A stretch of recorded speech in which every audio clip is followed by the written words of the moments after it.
Magandang araw sa lahat, sa aking mga kasamahan sa ISRA Surigao Chapter at saka sa ating National Chairman sa ISRA, Colonel Dennis Eclaren, sa kanyang tauhan na pinadala dito na mag-interview sa lahat ng ISRA Chapter sa mga mga war stories, no? Una, ako si Master Sergeant Herminio Sarsali Jr., 779-745 Infantry P, President sa ISRA Surigao Chapter na organize noong October 2022. So magto 2 years na kami ngayon. Ako ipaabot yung naranasan ko nung ako'y nasa serbisyo pa. Ako na-enlist noong 1990 sa Tanay Rizal. Tapos dinirect kami nag-stroke, no? Private pa kami, na-stroke na kami lahat. Nung na-stroke kami, biglang kaming na-dispatch ako sa 67th IB, naka-base doon sa Marawi City. So 1 year lang kami doon. Lipat kami dito sa Surigao del Sur. So nangyari, lahat kami na mga private sinasalang na lahat sa mga combat operation. So kasi karamihan kasi sa unit sa infantry, nag-stroke puro lang hindi nakaparehas ang mga edad. Hindi sa amin na private pa lang, na-stroke na kami.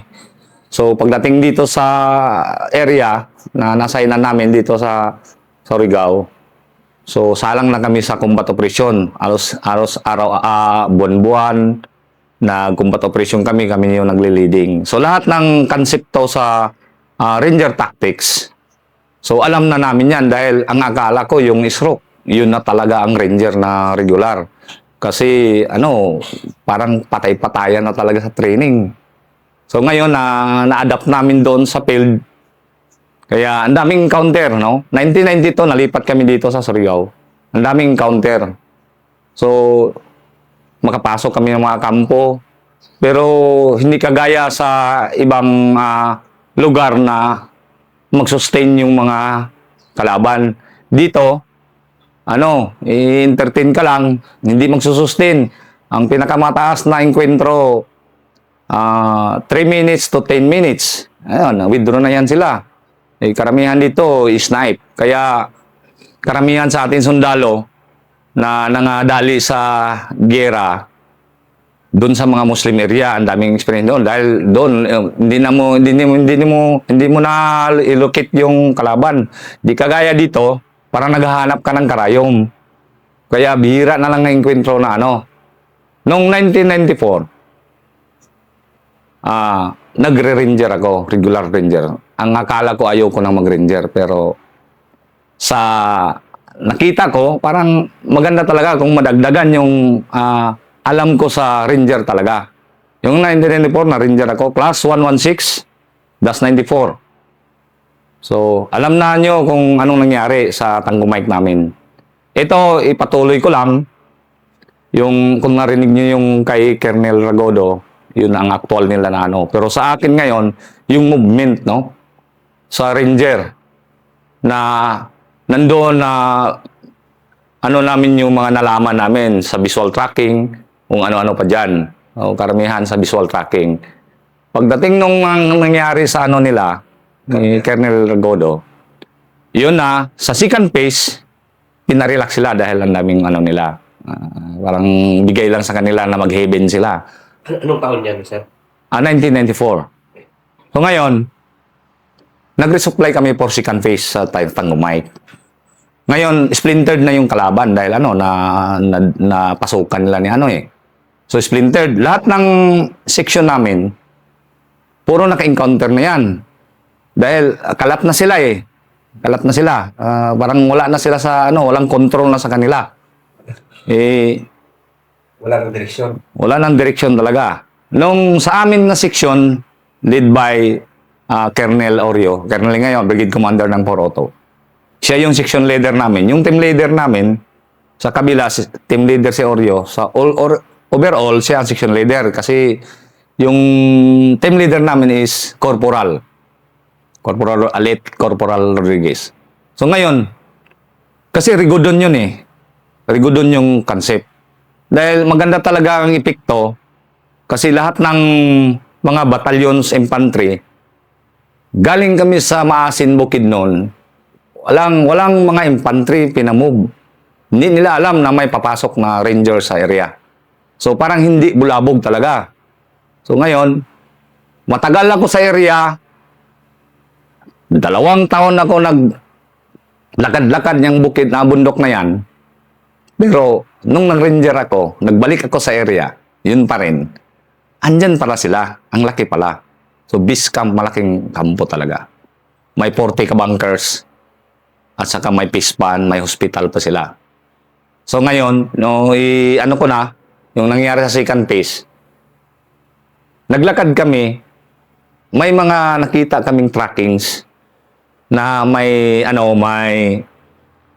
rubber shoes, yung kanya, ibang-ibang hindi talaga kasama, hindi government forces. So ngayon, sinundan namin yon. Nung nasundan namin, clip yung dinaanan nila. Ang akala ko, hanggang doon lang sila. Kasi clip talaga. Kasi yung area na yan, ang tinatawag niyan, may upper at saka lower. Yung upper doon yung malaki nilang camp. Yung lower na binabaan, yun ang maraming communal farm. So, sa madaling salita, doon talaga sila pupunta dahil gutom na eh. Anong naabutan nyo sa mga trackings nila? Yung mga apak na parang mabilang mo talaga kung ilan sila. So withdrawal talaga. Anong nangyari? We-withdraw talaga sila sa area dahil alam nila nandoon kami. Rigodon nga eh. Wala na silang makuhan. Hanggang na sundan namin yung main group talaga yun eh. Nung pagbaba namin, ginamitan pa namin ng rope, grappling kami. Utility rope, gamit namin kasi may daladala kami. Estudyante nga eh. Kasi hindi kami makabayulit dahil may EI kaming kasama eh, nag-observe. Kaya talaga, properly talaga yung lakad namin. Nung bumaba na kami, mayroon palang may trail talaga sa baba. Yun, sinundan namin. Pagdating doon sa naan, may communal farm na pasukan namin. Doon namin nakita na parang, kung i-estimate namin, parang 10 to 20 minutes sila nag-standby doon. Kasi nangaano yung mga damo eh. Tapos may kinainan sila na kakao na hilaw. So parang wala na silang makain. Wala na talaga. Doon sila pumunta dahil communal farm. Ang dami lang makain. Ngayon, ang kaldero nila, may dala silang kalderong malaki. Butas. Natamaan. Butas. So, hindi na malutuan. So, makain sila ng saging na hilaw. Yun na, sabi ni Colonel Oreo, tactical tayo. Kasi malapit lang yan. Kasi makita mo yung kinainan, parang bago pa lang. So, tactical kami. Ang lead scout namin, kasi ang dala-dala ko noon, Belgium na 60. Yung lead scout namin nag-halt yan. So, nag-halt kami. Nilapitan ng section leader namin. Sino yung lead scout? Si Kitang. Kitang. Pepsi Kitang. Sabi niya, sir, ang daming armado. So, kasi pag ganun yan ridge line na pababa. Dito kami sa taas. Pero, estimate, nakita niya ni Oreo na mayroon talaga. So, sabi niya, huwag maingay na. Istanto tayo. Tinawag niya ako. 60-60. Tinawag ka. Tinawag ako ni Colonel Oreo na ang 60, abante. Kasi patirahan ng 60 eh. Pero, malayo, 100 meters yun eh. Sayang. Parang sayang kung mamanatan, ilan lang matamaan o putsamba na lang. Kumbaga, sinundan nyo yung kalaban. Ang inisip ni Colonel Oreo, sundan natin kasi magpahinga yan. Ito na. So, ako na yung papalit sa lead scout. Yung 60 ni lead scout ko na. Yung dumaan sila ng tumba na lawaan na malaki. Sabi ko, baka nakaabang sila sa harapan. Naalam nila na nandyan kami. So sabi ko, sige, parang suicide na yung ginawa ko eh. Sige, ako una ang tatawid. Tapos cover fire in case. Pagtawid ko ng lawaan, parang tinakbo ko. Tapos talon ako doon sa bangin. Nag-position ako for security sa tatawid na mga kasama ko. Yun, tatawid na sila. Pag nakatawid na sila lahat, nagmumula naman kami. Ako pa rin ang lead scout. Nakarinig ako ng ingay ng ilog. Sabi ko, yan, baka iinom ng tubig, umaligo ba sila doon. So, dali-dali akong pumunta sa ilog. Ang ilog parang pababa mga 25 meters, 25 to 30 meters. Pag ganun ko, nakita ko lang yung last man, for to the last man, ang parang paakyat na rin sila, parang nakataka-cancel na yung ibang tropa. So, hindi pwede banatan ko. Di sabi ko, sir, ano sa baba? Ano nagpahinga? Sabi ko, wala sir, nagtawid. Continue sila. O, continue sila. Mabilis yung lakad nila kasi hindi kagaya sa atin, baka tayo ang maunahan. Tactical talaga. So, sinundan mi. May nadaanan na lang kaming kinainan nila na mga bunga ng saging, mga kakao pa rin kasi yung komunal pa nadaanan namin, may mga tanim na mga kakao. Di sinundan. Hanggang na sumunod kami ng, hindi na nga kami ng tanghalian, hanggang ng alas 4, sinundan namin ng alas 10 hanggang alas 4. Tactical pa rin yung lakad namin. Wala na. Hindi na kami sumunod sa access ng overlay. Ano na, sinundan na namin. Ngayon, nag-hold kami. Tumawag yung TCP. Sabi ng TCP, location nyo. Kasi hindi namin pinaalam na may sinundan kaming tracking. Sabi ng TCP, ba't nakarating kayo dyan? Iwas kayo kasi malapit kayo sa blocking. Kasi yung mga call sign namin noon, parang sa basketball, PBA, ang mga estudyante, yung blocking namin na mga kumpanya sa SR, sa regiment, sa NBA rin. So, yung parang call sign namin noon, Santa Lucia eh. Tapos nagtawag sa amin ang Magnolia, parang malapit lang sa amin. So sabi niya, bakit yung TCP, sabi, bakit nakarating kayo dyan? Sir, ganito sir, may sundan kami Hindi, wag na kayong madilim na. Baka mabunggo nyo yung blocking. Yung 10 company noon yung blocking eh. Sabi niya, sige, harbor lang kayo, tapos balik kayo sa access nyo. Nag-harbor kami. Sabi ko, sayang yun Kung binanatan sana yun, pero ganun pa rin. Ang dalawa yung naisip namin, kung babanatan, may matamaan agad, pero parang sayang kasi min group yung sundan namin eh. Kasi may mga apak na mga bata pa rin. May mga bata silang dala. So ngayon, pagka umagahan, sabi ni Keril, sige, move tayo. Balik tayo sa access natin. So, compass course kasi noon, wala pang GPS noon eh. Hindi. Yun muntik na. Pwede pa ba muntik nang naglakad na kami. Siyempre, tactical, estudyante eh. Nung naglakad kami, yung lead scout namin. Kasi nandun ako Kinabukasan na. Kinabukasan na yun. Na engage na, meeting engagement talaga sana yun eh. Punta na, nakita namin, kasama pala sa blocking yung 10 company, nag-move pala sila. Ngayon, nakauna yung estudyante kasi ayaw talaga magpauna yung estudyante. Sina-challenge sila ngayon. Nag-drop sila. Nag-drop pa rin kami. So, sinigawan ng identify. Sinigaw sila. 10 company, 1162. Ito, nagharapan na yung mga team leader, section leader. Tayo na book. Mundik na. Oo nga, ba't naglakad kayo? Vlogging kayo? Compromise na daw sila sa area na pinapistuhan nila. Kaya naglipat sila. Pero malapit yung lipatan niya. Pero doon kami dumaan. Parang sa nakita ko, parang puro kami mali. Kasi hindi na rin access namin yung nadaanan namin. Wala na kayo sa wala na. Kasi dahil yung tracking. Yun ang, na-experience ko sa Ranger tayo na recommend ko lang na huwag kayong humiwalay sa anumang SOP sa Ranger.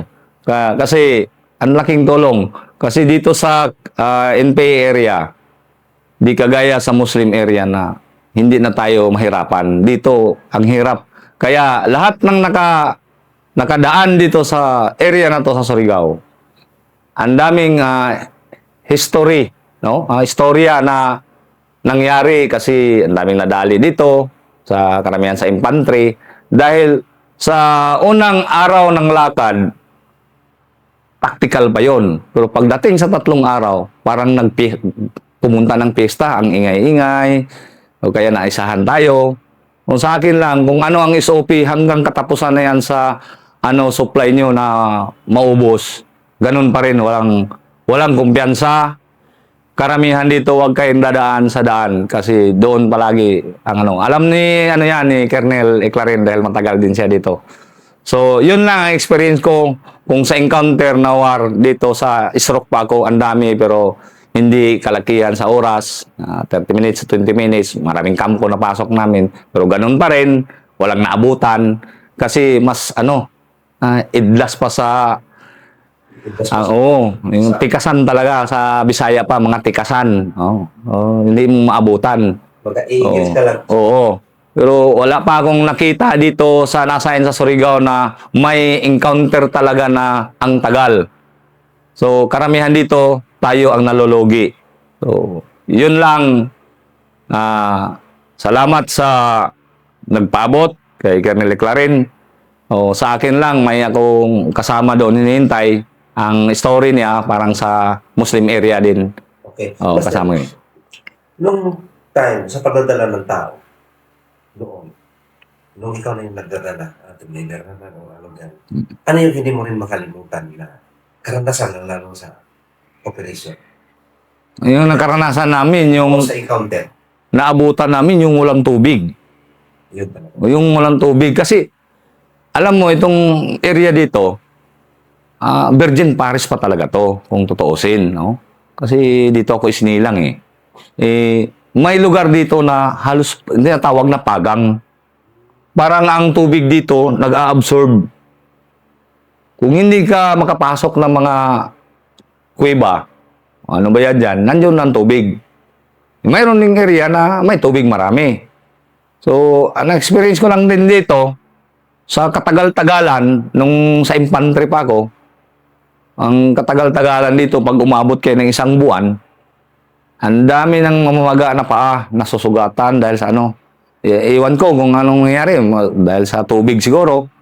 So, noon, tinatawag kami na Sungkod Batalyon Kasi, Anong batalyon mo? size 67 IB. 67? 67 IB. Karamihan dito noon, tinatawag Sungkod Batalyon dahil puro namamaga na yung paa. Sa hanap-hanap ng kalaban, hindi mo rin makikita dahil alam mo naman, yung SOP talaga yun ang nangyari. Nandun pa kami sa LD, alam na nila yun Kaya ito ang na-experience ko na ibigay ko lang sa nagserbisyo ngayon. Yun lang, maintain nyo yung SOP nyo. Ano yung Master? Accomplishment mo na hindi mo rin makalimutan kahit anong Yung experience ko noon, yung nagdala ako ng may parang long range patrol kami na dala-dala ko yung team na one team kasi Recondo kami noon Solid Ranger kami. Dala-dala ko yung one section na maneuvering sa PNP na ako mismo yung naging most senior doon Ako naghawak ng kumpas, mapa, ako tagalukit. Kasi may 4 kaming target doon parang okay talaga yung kung leader ka talaga, kailangan yung mga PNP kasi wala pang karanasan sa combat operation. Kasi yung kaldero nga nila hila-hila lang, maingay. So sabi ko sa kanila, mag-observe kayo kung anong gawin namin.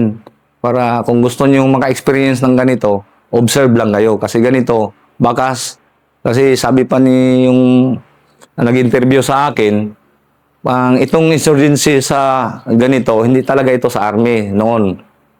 Kinuha lang ng army dahil sa hindi kaya. Ibig sabihin. Kaya nga yung ranger naging effective dito kasi sa atin naman ang insurgency na to, binigay naman sa atin. So small unit tactics, guerrilla tactics, yun ang nila na parang effective. Effective sa nangyari. So nakita ko, ang hirap talaga ng magdala ka ng tao. Kasi kami noon 25 ata kami noon. Ako yung pinaka nagdala. So yun lang. At saka yung Naging section lead at siguro yung may Oscar ka na kasama mo na hindi ranger, tapos yung ginawa nyo parang ayaw niya gusto, yun, parang magsagutan kami. So, nawala na yung focus namin sa operation. Dahil parang, kung sabi ko dito, sabi ng Lead Scout, saan tayo? Sige, cross country tayo. Tapos, gumano na, wag dyan. May daan dito. So, nangyari yun. O, yun lang ang nakita ko doon. So may mga ano din talaga. So kailangan haba ng pasensya. O, haba ng pasensya. So, sa Ranger naman, kung solid kayo Ranger, kung pasensya lang nandyan na yan. Diba? Kasi, kayo-kayo lang. Hindi mahirap dahil. Hindi pwedeng, kung sa akin lang, huwag kayong haluan. Para yung SOP hindi mawala. Kasi pag nahaluan kayo, wala pa rin. Kasi may kasama kayong walang responsibility kung titingnan mo. Di kagaya sa Ranger, nung estudyante pa tayo, hinahasa tayo sa responsibility. Araw-araw sa team training, mag-Lead Scout ka naman, guide ka naman, mag-team leader ka na naman. So, ganyan. So, alam mo na, kung mag-organize yung Ranger, alam mo na kung saan ka. Alam mo, nalagay ka sa Tail Scout, alam mo na yung gawin mo. Hindi ka na yung ganito. So, ganyan ang nangyari.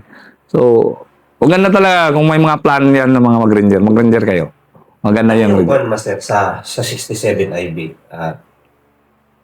gaano ka taas yung tingin nila sa inyong mga Ranger nung ilan na kayo? Yun nga, di kagaya sa nandun ka sa regiment talaga. No?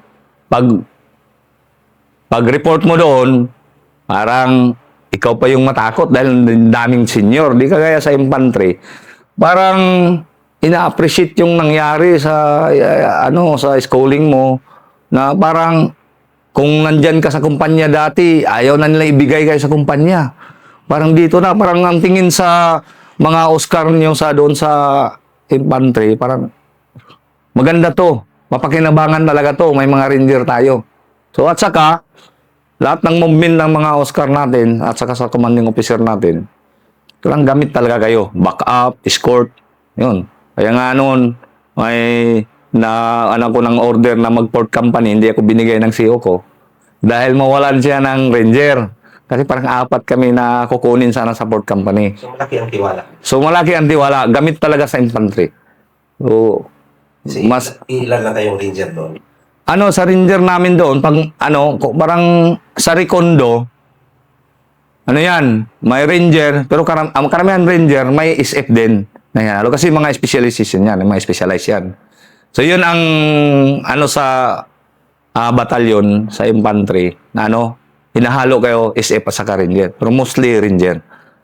So alam naman ng parehas man lang yung tactics doon. Kasi sa module, walang sabay-sabay yan, di ba? So, yun lang. Sa kuha naman, Master, ano yung pinaka masayang araw mo noon nung nasa field ka pa? Sa akin, nung nandito ko nasahin, from 1992 to 1998, ang pinakamasaya lang namin, yung bababa kami sa bundok. Dahil dito, kung sino yung nakaalam, alam ko naman, ang dami nakaraan dito sa area na to. Kung may combat operation, yung resupply namin, hindi kami bababa. Dinadaan ng helicopter yun. Binaban helicopter. So, makikita kami ng tao doon o babae yun, parang maganda na sa amin tingnan eh. At saka yung pag-uwi-uwi, parang hindi ka wala kang, hindi ka makalakad-lakad ng kasi hindi ka gaya ngayon. Parang maliit lang ang paningin mo, matanaw mo doon sa lugar na yan. So parang hindi high moral talaga. Ang mga uwi na yun na yung kung di karamihan kasi noon, pag sinabing red status tayo ngayon, lahat suspended yung privilege lahat. Red status. May nangyari pa nga sa amin nagpaalam, sinamatay yung mama niya. Naman, may sagot naman sa Oscar lagi. Nasabi niya, ba't ka uwi? Doktor ka ba? Yan, nangyari yan. Ngayon, siya ang namatayan. Masakit pala. Parang, huwag kang uwi, sir. Hindi ka naman doktor. Hindi ka naman embalmer. So, yun ang parang, pero, noon yan. At saka, maliit pa yung sahod noon. karamihan sa amin, 1 paton ata yung nag-aul. No? Nung na-assign kami dito sa Surigao, ang daming nag-aul, hindi na bumalik. Maliit lang sweldo, tapos yung combat namin noon, wala nang spike eh. Parang haspapis tawag namin noon. Pag makababa kami, para makapunta lang ng lungsod, ang ano namin, alibay, magpatahi ng combat. Yung combat namin noon, marang kung nakita niyo yung haspapis, may mga tapak-tapak na yan eh. Kaya kung umakyat kami ng mga bangin, slide talaga yun. Wala namang spike. Yun ang ano nakita ko noon sa amin pang marahon. Sa training, Master, Sa kwentong training. sa kintong training naman, yung una, yung rucksack namin noon, nakakatawa dahil parang ikaw lang gumagawa sa rucksack ng combat pack mo. Tapos, iikot-ikot yan pag magtakbo kayo. Tapos, karamihan sa amin, nagka-pilas dito. Parang, yung tinatawag na, ano, pilas ba yon? Na malaking pilas. Di kagaya sa mga rucksack ngayon na parang pigs. Oh. Pigsa at saka yung pilas, yung sa, parang Gas-gas. gas-gas, oh. Ano siya. At saka, yung training sa Ranger, ang daming nangarap. Pero, kung mag-Ranger naman kayo, mahirap talaga ang Ranger. Wag, subukan mo muna. Kasi, kung sa akin lang, hindi ko makalimutan yung iko-iko. Nakatai ako doon eh. Yung sa manipis makapal. So, yun lang. Pero mas maganda ang output pag naging Ranger ka. Ang daming magtitiwala sa'yo. Labi na yung commanding officer mo. Ano din. Ano yung naging sikreto mo dati, Master, para masurvive mo? Mga techniques mo? Nung sa pag-schooling ko ng Ranger. Yun lang isa nakita ko. Dahil yung mga classmate ko, mga Oscar na karamihan mga 92 yun eh. Class 92 sa PME. Kasi yun lang ang nag-survive ng mga Oscar eh. Ang karamihan yung mga reserve, mga integridon na nag-quit dahil mag-CO na lang kung sa kumpanya. So, yung nagtagal sa amin, magmista yun. Yung nakita ko, puro mga mayaman, anak ng general yan. Putay na, lumublub ngayon sa tae. Tayo pa na, kung hindi tayo nagsundalo, hindi tayo kakain ng bigas. So, yun lang. Sabi ko, hindi nga nag-quit yun. So, mayaman yan. Yun lang ko. Reference lang. Reference lang. Mga may reference na sa tao. Oo, para hindi ako mag-negative. At saka, kung mag-Ranger man, huwag yung maawa kayo sa katawan nyo. Habang may hihinga kayo. Kasi pag nakita mo, alam mo sa Ranger, yung ligo, walang ligo sa Ranger eh. Ano lang yan, anong tawag niyan, yung tick life ka lang dyan, na hindi ka mahuli. Kasi doon sa Maasin kami, malapit lang yung ilog. So, ganyan lang, na huwag kayong maawa sa katawan nyo. Kasi bugbog na bugbog talaga. Sabi pa nila, utot lang yung pahinga doon sa Ranger. Yan lang. At saka nakita ko, akala ko fully regular na talaga ako sa sundalo dahil sa training na daanan ko sa basic. Pero ang dami palang kulang ko nung nag-Ranger ako. Ganito pala.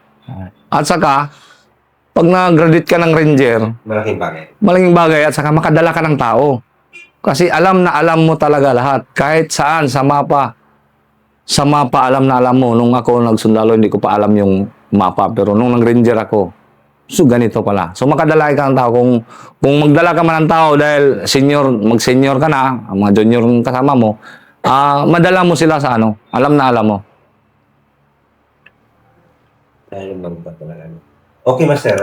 Last na lang. Sa pagsiservisyo bilang isang sundalo, kung may mensahe ka sa ating mga kabataan Pilipino, mga estudyante, parang kabataan ka, ano yung message? So, bilang nakaabot sa retirement period, sa mga nagserbisyo pa ngayon, yung sikreto lang bakit ako naabot ko yung retirement period ko sa optional. Follow legal orders lang. Huwag kayong maggawa ng illegal order. Follow legal orders. Ganun lang. At saka, sa ngayon, isa na akong kagawad dito sa aming barangay. Hinawakan ko yung committee sa prison order. karamihan na experience ko, kaya sinasabihan ko yung mga bata. Kasi karamihan ngayon involved sa mga illegal na drugs, illegal activities, karamihan mga minors. So yun lang, pag may meeting kami sa mga purok, sinabihan ko sila, kung ganyan ang ugali nyo, hindi niyo maabutan yung pangarap nyo. Dahil ang ngayon, umikot-ikot yung mga drugs ngayon, bumalik yung drugs ngayon. So, at saka yung mga parents naman, sinabi ko, bilangin nyo yung mga bata nyo pag gabi na.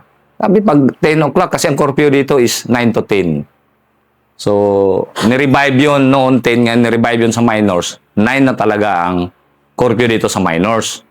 So, kayong mga parents, bilangin nyo kung kumpleto ba yung mga anak nyo. Baka hindi nyo alam, nandun na pala sa kabila o naging akyat bahay na, naging pusher na pala, naging courier na pala ng drugs. Iyon lang, sa aking serbisyo ngayon, parang continue yung serbisyo ko. Pero ganun pa rin, hindi ko nakalimutan yung nadaan. Kasi yung ranger talaga, parang nang kagawad na ako ngayon. Ina-apply ko yun, parang sa akin, may gigisingin ako ng madaling araw, umuulan pa yun. Sabi, Wad, may doon, may nagmaoy, may nag-wild, may dalang sundang. Ako talaga, kahit umuulan, pumunta talaga ako doon. Kasi serbisyo yan, baka isipin ng mga residente dito, hindi ko inaksyonan yun.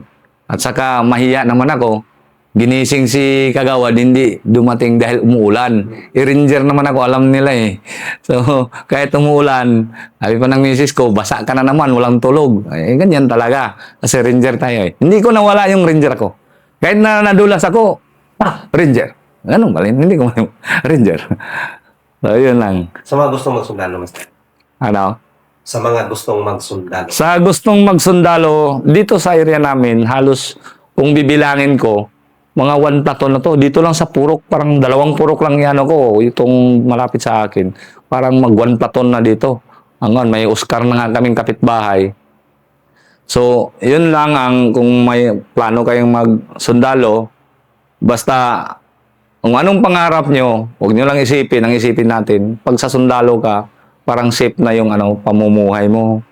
So, kasali yan sa interview natin na bakit ka nagsundalo. So, unang-una, to earn money, no?